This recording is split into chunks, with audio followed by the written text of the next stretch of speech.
Tuhan, kami percaya semuanya boleh naik ke bawah di hadapan hadirat-Mu ya Tuhan. Dan saat ini kami akan mendengarkan, membacakan kebenaran firman-Mu Tuhan. Tuhan tolong Engkau kuduskan kehidupan kami semua Tuhan. Biarlah kami layak untuk membaca, biarlah kami layak untuk mendengarkan kebenaran firman-Mu ya Tuhan. Dan Tuhan, hamba-Mu yang saat ini Engkau percayakan untuk memberitakan kebenaran firman-Mu Tuhan. Engkau berkati hamba-Mu Tuhan, berikan hikmat marifat kepada hamba-Mu ya Tuhan. Biarlah di saat ini memberitakan kebenaran firman-Mu, semuanya boleh berjalan sesuai dengan kehendak Tuhan. Kuasa setan, kuasa iblis yang coba-coba mengganggu akan memberikan kebenaran firman-Mu, kami tolak dalam nama Yesus. Tuhan Yesus Kristus. Terima kasih Tuhan. Dan saat ini kami siap untuk mendengar, membaca firman Tuhan di dalam nama Tuhan Yesus Kristus. Haleluya. Amin. Tuhan, shalom. Shalom. Kita bersyukur kepada Tuhan, berterima kasih karena Tuhan sangat baik, amin. Ya, sungguh luar biasa. Walaupun kita dalam keadaan masalah yang sangat sulit sampai saat ini, tetapi kita boleh berkumpul lagi bersama-sama di tempat ini, amin. Terima kasih juga kepada Bapak Ibu Gembala yang sudah memberikan kesempatan dan untuk memberitakan kebenaran firman Tuhan pada siang hari ini. Puji Tuhan, dan tidak akan berlama-lama, kita akan membaca kebenaran firman Tuhan dalam kitab Markus 4.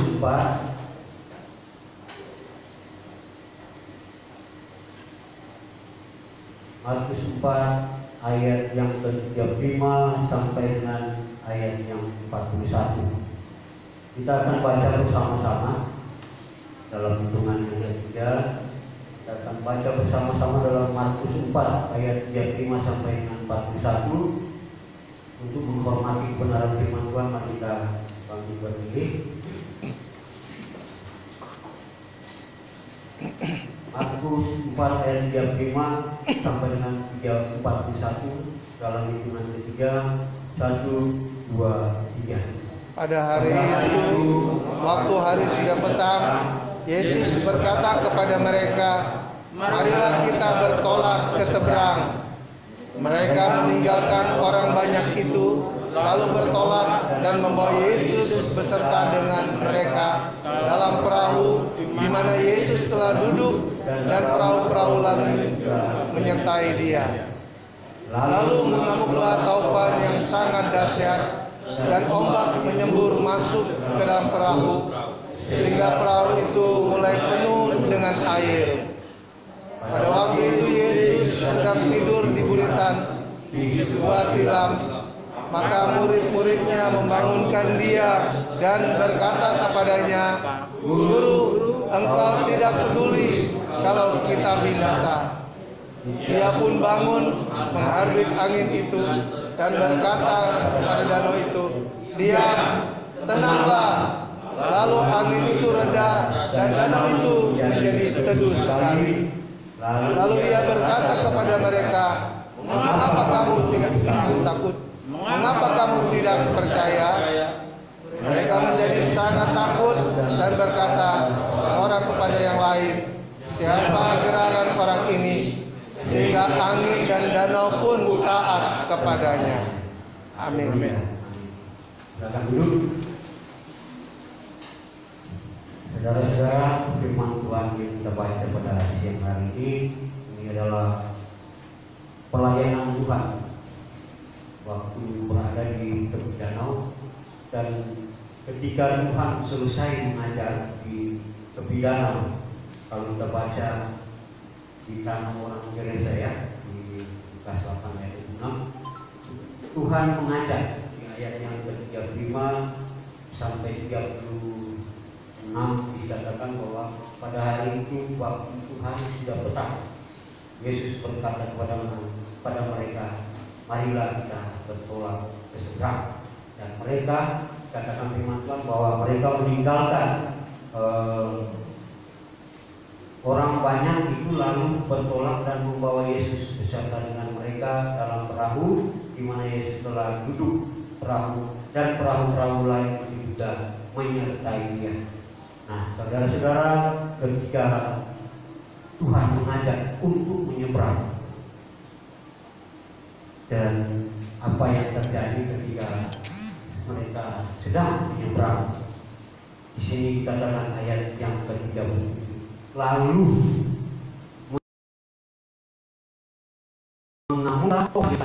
menyembur mereka di dalam perahu sehingga perahu itu mulai penuh dengan air. Saudara-saudara, di ayat 35 sampai 37 ini, coba kita perhatikan. Mereka menyeberang dengan Tuhan, mereka berjalan dengan Tuhan. Di sini dikatakan bahwa mereka murid-murid dan banyak lagi yang lain menyertai beserta dengan Tuhan. Mereka berjalan dengan Tuhan. Tapi coba kita perhatikan di ayat yang ke-37 di sini bahwa lalu mengamuklah tofan yang sangat dahsyat dan ombak menyembur. Saudara-saudara, di sini kita perhatikan ayat 37 ada tofan dan ombak, ada tofan dan ombak. Padahal ada Tuhan di sini. Amin.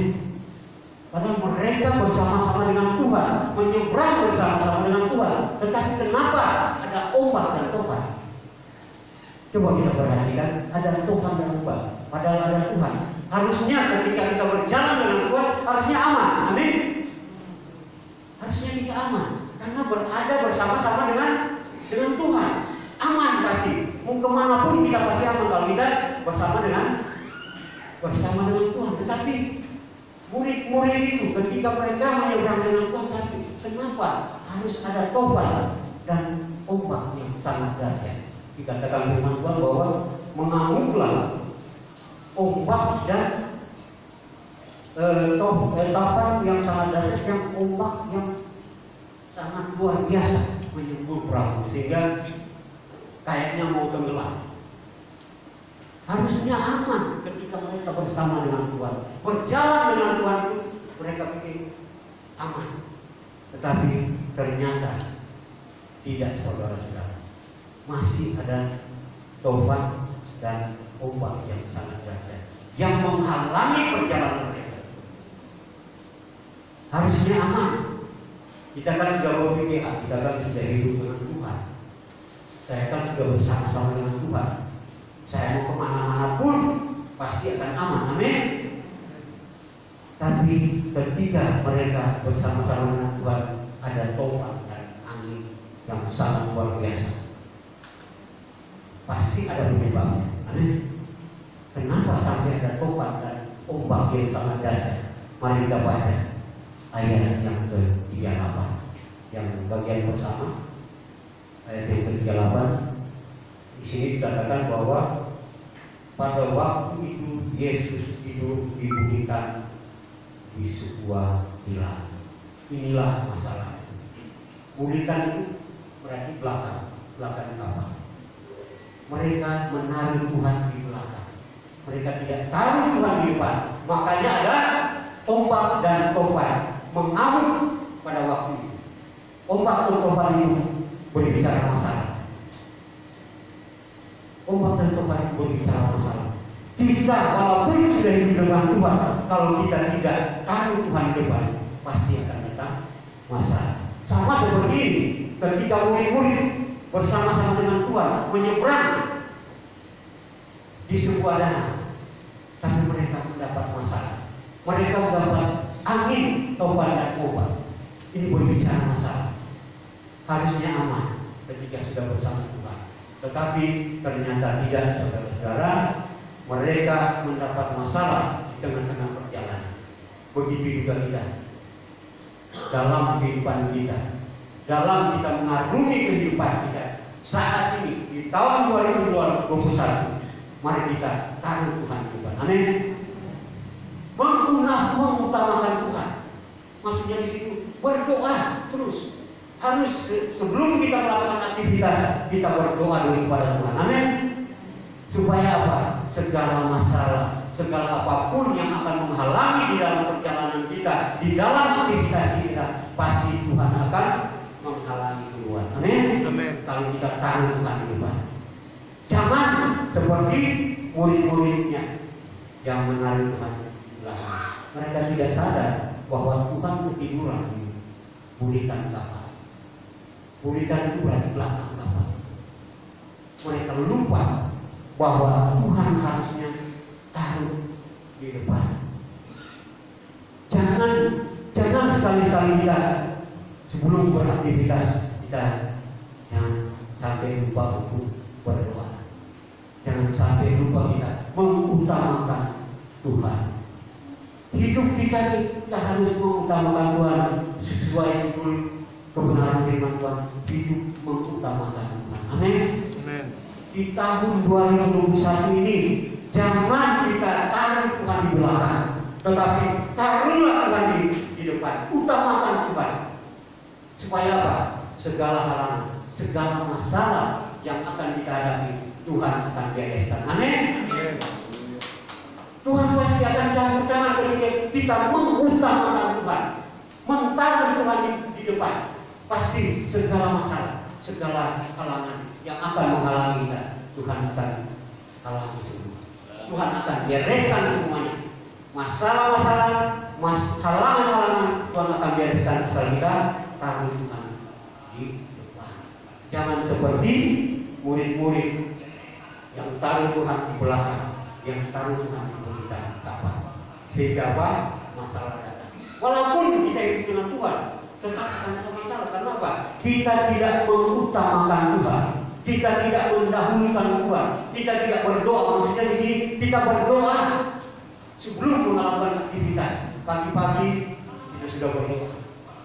Bangun tidur, sama seperti saya Bapak Supia, ketika pagi-pagi sudah bangun mendoakan keluarga, bahkan mendoakan Bapak Gembala, bahkan mendoakan sidang jemaat.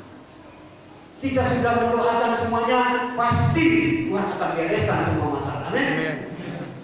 Tuhan tidak akan membiarkan kita kalau kita menaruh Tuhan di depan. Jangan taruh Tuhan di belakang. Jangan seperti murid-murid yang melakukan kesalahan. Ini kesalahan dari murid-murid. Sudah tahu Tuhan ada bersama mereka, tapi mereka lupa bahwa mereka suruh duduk. Harusnya ketika naik mereka suruh taruh di depan. Tapi mereka ketika naik mereka hanya diam. Mereka tidak memperhatikan Tuhan, bahwa Tuhan sudah ketiduran di buritan, di belakang. Sehingga apa? Di tengah perjalanan datang masalah, yaitu topan dan ombak yang sangat dahsyat. Ini adalah masalah kita di dalam kehidupan kita. Kalau kita tidak mengandalkan Tuhan, tidak mengutamakan Tuhan, pasti masalah akan datang. Tapi kalau kita taruh Tuhan di depan, pasti semua akan Tuhan bereskan semua masalah. Amin.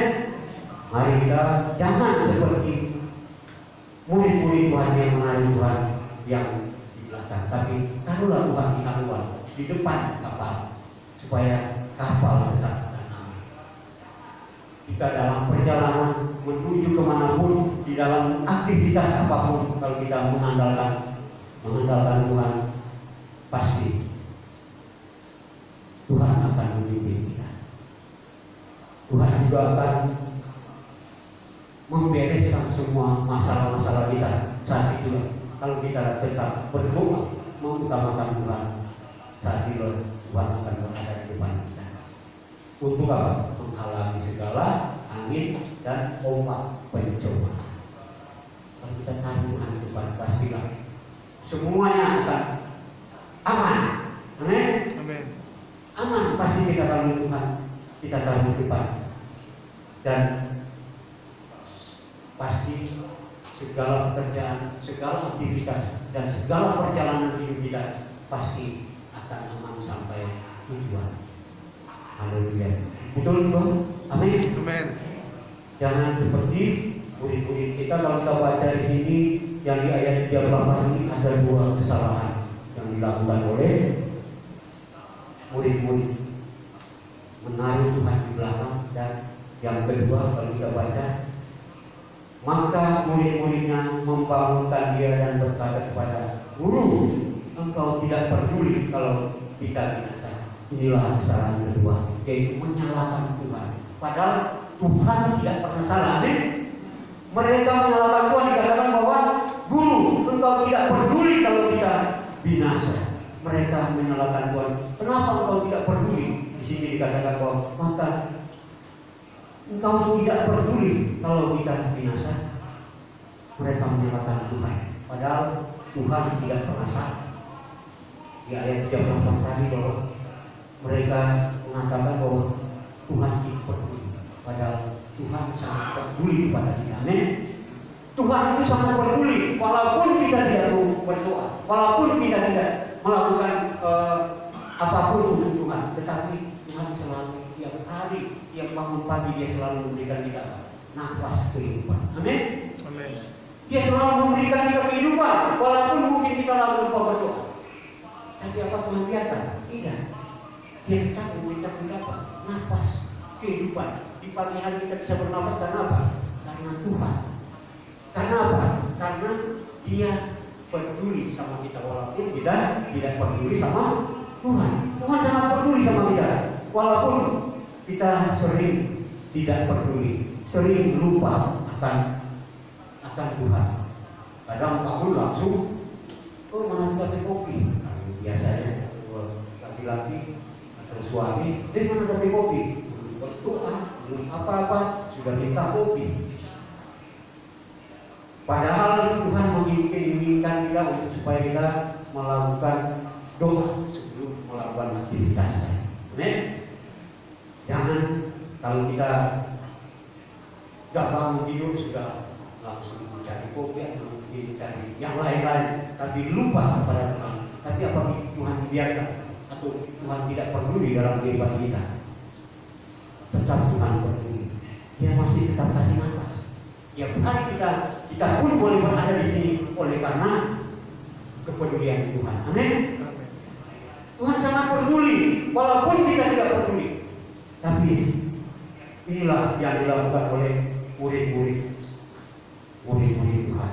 Mereka melakukan dua kesalahan, yaitu menaruh Tuhan di belakang dan menyalahkan Tuhan. Yang kata mereka, Tuhan tidak peduli. Semua mati kalau orang bahasa Manado bilang, semua mati orang tidak peduli. Nah itu bahasa Manado. Sudah mau mati kita, tapi engkau tidak peduli. Nah itu mereka menyalahkan Tuhan. Kalau kita tetap taruh Tuhan di depan, pasti Tuhan tetap akan membereskan segala masalah kita. Jangan nanti sudah terjadi baru nanti sudah kecelakaan, sudah terjadi apa-apa, baru ingat Tuhan. Di dalam perjalanan, di dalam aktivitas ini kita tidak tahu akan terjadi. Di dalam 1 menit ke depan, atau 2 menit ke depan, atau 5 menit ke depan, kita tidak tahu akan apa yang terjadi. Kalau kita tidak mengandalkan Tuhan, kalau kita tidak berdoa dulu pada Tuhan, kita tidak akan terjadi apa yang akan terjadi ketika kita menjalankan aktivitas. 5 menit ke depan, tahu-tahu kita bermotor, tahu-tahu ada lubang, terus kita ngerem, muncul motornya celaka. Saya punya kesaksian kemarin, hari Rabu kemarin, saya mengalami kecelakaan. Dan puji Tuhan, cuma ada lecet sedikit karena pada waktu itu yang saya mengirim model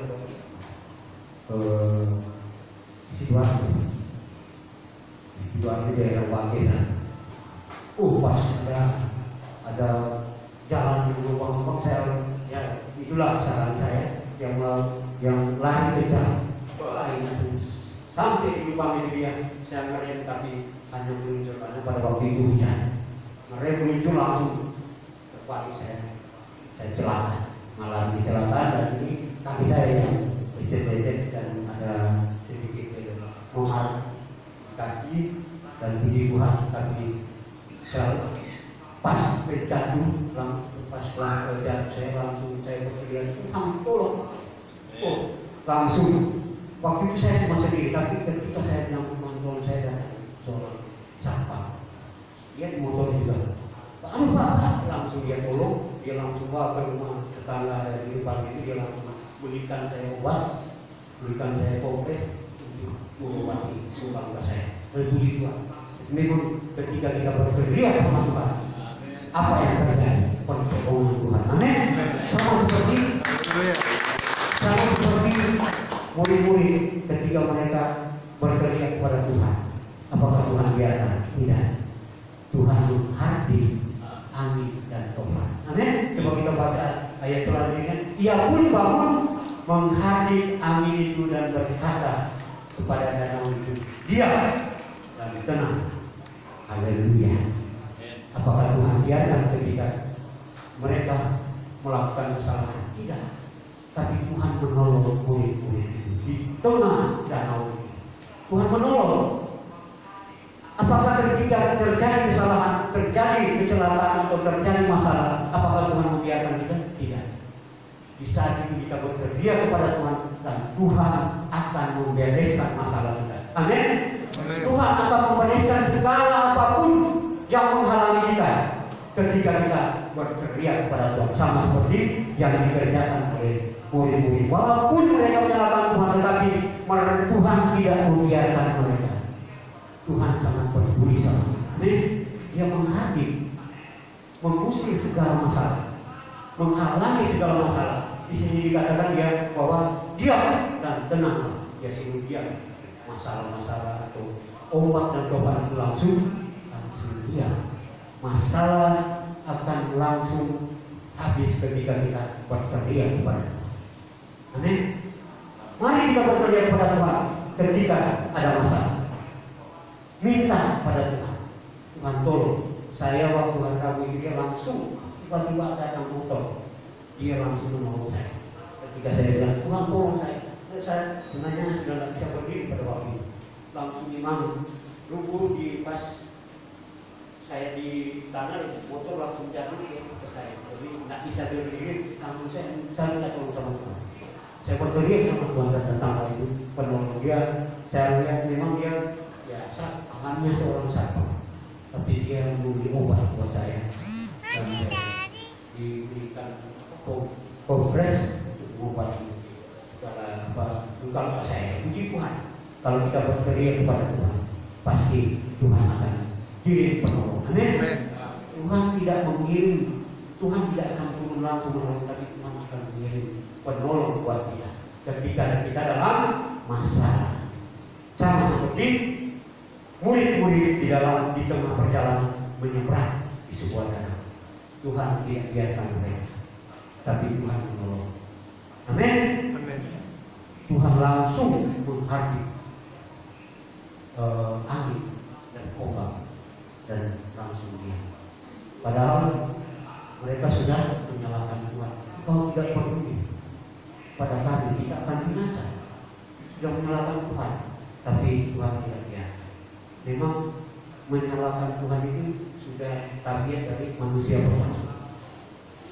Adam ketika dia sudah bersalah, sudah berdosa kepada Tuhan, dia menyalahkan bahwa perempuan yang engkau utus di sampingku ini yang membuat saya makan buah-buah terlarang.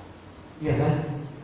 Dia menyalahkan Tuhan juga melalui perempuan ya. Kalau kita baca di dalam Kejadian 3, kita baca saja biar tahu ayat 8 sampai dengan 12. Ketika mereka mendengar bunyi langkah Tuhan Allah yang berjalan-jalan dalam taman itu pada waktu hari sejuk, bersembunyilah manusia dan istrinya itu terhadap Tuhan Allah di antara pohon-pohonan dalam taman. Tetapi Tuhan Allah mengambil manusia itu dan berfirman kepadanya, di manakah engkau?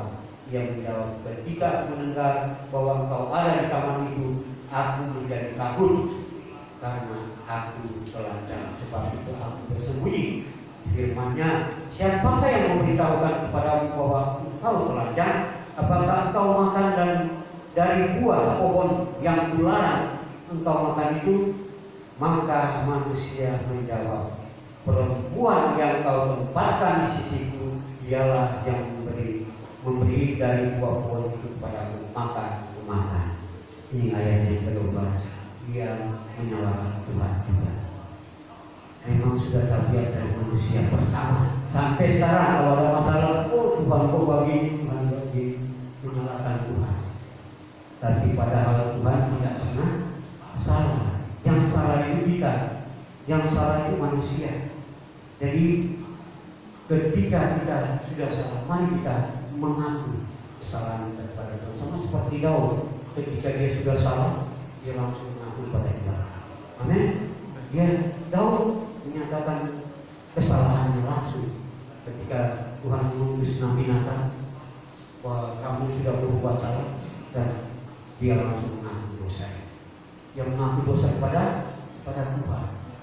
Tidak seperti Adam. Adam tidak mau jujur ketika sudah bersalah. Dia bersembunyi, dia takut, bahkan ditutupi kesalahannya dengan apa? Daun arah. Jadi Adam itu berdalih. Manusia sekarang banyak yang berdalih. Sudah salah tapi masih menyalahkan orang lain, atau enggak? Kadang mereka berani menyalahkan Tuhan. Sama seperti murid-murid, sudah salah menyalahkan Tuhan lagi. Sama seperti itu memang sudah tabiat manusia. Sudah salah seperti manusia pertama, ada membela diri. Membela diri padahal salah. Jadi mari kita jangan berdalih, jangan membela diri kalau sudah salah. Jadilah seperti seorang Daud yang mengaku salah ketika Tuhan mengutus Nabi Nathan, dia langsung mengaku kesalahan. Dan apa yang terjadi Tuhan katakan kepada melalui Nabi Nathan, dosamu sudah diampuni. Amin. Kalau kita mengaku langsung kepada Tuhan, pasti kita akan langsung diampuni oleh Tuhan. Sama seperti Raja Daud langsung diampuni seketika itu. Langsung Tuhan bersabda melalui Nabi Nathan bahwa dosamu sudah tidak diampuni lagi. Amin. Kita juga pasti kalau kita mengaku kesalahan kita, pasti Tuhan langsung mengampuni. Amin. Jadi marilah kita sering datang kepada Tuhan, mengutamakan Tuhan. Mari kita berdoa sebelum melakukan aktivitas. Kalau kita ada sampai di sini, kita bisa berjalan dari rumah sampai sini, ini karena Tuhan. Tuhan sangat peduli kepada kita. Amin. Tuhan sayang kepada kita. Kita bisa beribadah saat ini, kita bisa bersama-sama di tempat ini karena Tuhan peduli. Amin. Walaupun kita sudah mungkin melakukan kesalahan, mungkin kita sudah tidak peduli lagi sama Tuhan, tapi Tuhan masih sayang kepada kita. Tuhan sangat peduli. Padahal kita sudah salah, sudah melakukan kesalahan, tapi Tuhan tetap peduli pada kita. Sama seperti murid-murid yang tetap Tuhan peduli, dia langsung usir segala masalah, segala apapun, segala ombak dan segala apapun angin pencobaan, Tuhan akan bereskan semuanya. Amin. Jadi mari kita tetap mengutamakan Tuhan dalam kehidupan kita. Terlebih tahun 2021 ini pasti akan banyak halangan yang akan kita hadapi. Pasti akan banyak angin topan yang akan kita hadapi dan ombak pencobaan yang akan kita hadapi. Tapi kalau kita tahu Tuhan di depan, kita mengutamakan Tuhan, pasti Tuhan akan bereskan segala pencobaan. Dan kalau kita tetap mengutamakan Tuhan, pasti kita akan sampai ke tujuan. Amin. Sama seperti murid-murid Tuhan ketika mereka berteriak kepada Tuhan, apa yang terjadi di dalam pasal 5 ayat yang pertama. Di sini dikatakan, lalu sampailah mereka di seberang danau di daerah orang Gerasa. Mereka tiba dengan selamat. Karena apa? Tuhan peduli kepada mereka. Begitu juga kita di tahun 2021, kalau kita tahu Tuhan di depan, pasti Tuhan akan peduli pada kita. Kita akan sampai di Tuhan dengan selamat, dan kita akan memperoleh berkat ilahi dari Tuhan di tahun 2021. Puji Tuhan, firman Tuhan yang sangat sempurna, pembawanya yang masih kurang sempurna, dialah Allah yang masih sempurna yang akan menyempurnakan firman. Puji Tuhan. Berdoa untuk kebenaran firman Tuhan yang sudah kita baca. Mari kita berdoa. Bapa di dalam surga, Bapa yang kami panggil pada nama Tuhan Yesus Kristus, saat ini kita sudah mendengarkan firman Tuhan. Tuhan, firman-Mu mengingatkan kepada kita untuk mengutamakan Kau Tuhan di dalam kehidupan kita. Apa terlebih di tahun 2021 saat ini Tuhan, kami akan berjalan menuju di perjalanan di tahun 2021 ini Tuhan. Kami percaya semua apapun halangan yang akan kami hadapi, apapun masalah yang kami hadapi, kalau Engkau di depan, kami mengutamakan Engkau, kami percaya segala masalah Engkau akan bereskan, dan semua masalah Engkau akan bereskan semuanya, dan Engkau akan peduli kehidupan kita. Maka kami akan tiba dengan selamat di tempat tujuan kami. Di dalam aktivitas kami pun kami akan melakukan dengan sesuai dengan kebenaran firman. Terima kasih Bapak. Inilah doa kami, inilah firman Tuhan yang kami sudah dengar dan kami baca. Biarlah semua itu boleh menjadi pedoman di dalam kehidupan kami semua. Dalam